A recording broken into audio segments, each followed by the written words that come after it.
Good morning, everyone.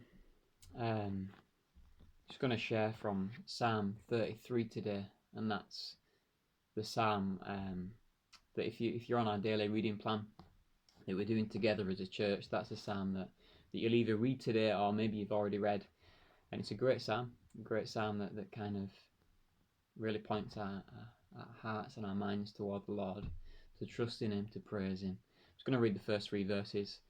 And share a few thoughts on that and maybe the rest of the psalm too. It says in verse 1, "Rejoice in the Lord, O you righteous, for praise from the upright is beautiful. Praise the Lord with the harp. Make melody to Him with an instrument of 10 strings. Sing to Him a new song. Play skillfully with a shout of joy." So the psalm just starts with this encouragement, real simple, 4 words at the start. Rejoice in the Lord. And it's a good reminder. It's a good reminder for us just to praise God, to sing joyfully to Him, to worship Him, to do the very thing that we were created to do. And as I read those 4 simple words, rejoice in the Lord, you can't help but remember that although these words were written quite a long time ago, more recently, although still a long time ago, Paul in the New Testament wrote the same words. In Philippians chapter 4, didn't he? That famous verse, he says, "Rejoice in the Lord always. And again I say rejoice." And we need that reminder. I like how Paul writes that. He says the same thing twice in the verse, because kind of emphasising the importance, but also I think just because it's easy to get distracted by things, and it's easy to get distracted even during this time of lockdown, whether that's work around the house or homeschooling or doing work from home or gardening. It's easy to just forget that we're created to worship, and that we can worship, and we can worship in all things, as Paul said. Rejoice in the Lord always, and again I say rejoice. And this same encouragement here in the psalm, and it's an encouragement to us as Christians. "Oh, you righteous," those who are righteous, and we're made righteous by Jesus, and that means we can come and make beautiful praise. It goes on to say, praise from the upright is beautiful. And then it goes on to say to use instruments. Maybe you play an instrument, maybe you don't. But for those who do, get your instrument out and play it. Play the harp. Now you may think that that's a strange instrument these days, and no one plays the harp. Well, I've heard that some people do play the harp, and actually there's people within our congregation who play the harp. And I think that we may well be treated to some videos on the YouTube channel later today of some worship and praise being made to the Lord on the harp. So keep your eye out there. But it says, sing to Him a new song. You know, maybe you're going to write a song. Maybe God's prompting you to write a song and sing that to Him, and play skillfully with a shout of joy. This opening to this psalm is all about worship.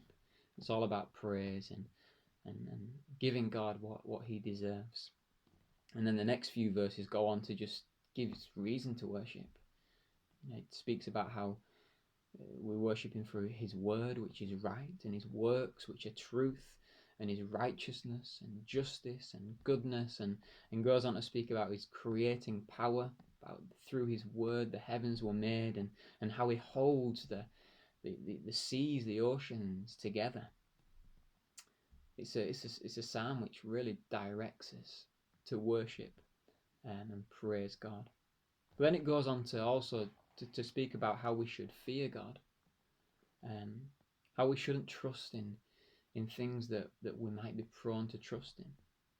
It goes on to say that it speaks about the kings of the earth and the nations of the earth, and how they're not saved by things that they trust in. In verse 16 it says, "No king is saved by the multitude of an army. A mighty man is not delivered by great strength. A horse is vain hope for safety, neither shall it deliver any by its great strength." There's a tendency within mankind to trust in things other than God. And as this psalm was written, A nation would be judged on its strength by how many horses it had and how many chariots it had. It said earlier in Psalm 20, it says, some trust in chariots and some in horses, but we will remember the name of the Lord our God. There's a tendency, and there still is a tendency for nations today to trust in whether it's military might.